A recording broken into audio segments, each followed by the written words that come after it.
So your permit was styled. How around is it? How did you get around it?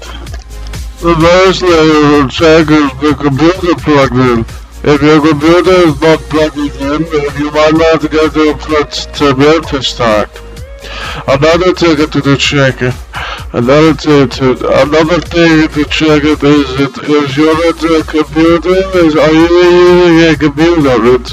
If you realize on computer, if you're not using a computer, it probably not start it.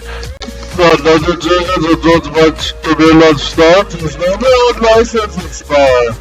If the license expired, then you don't have to be licensed. You don't understand it. That's what you need to do to put the minutes.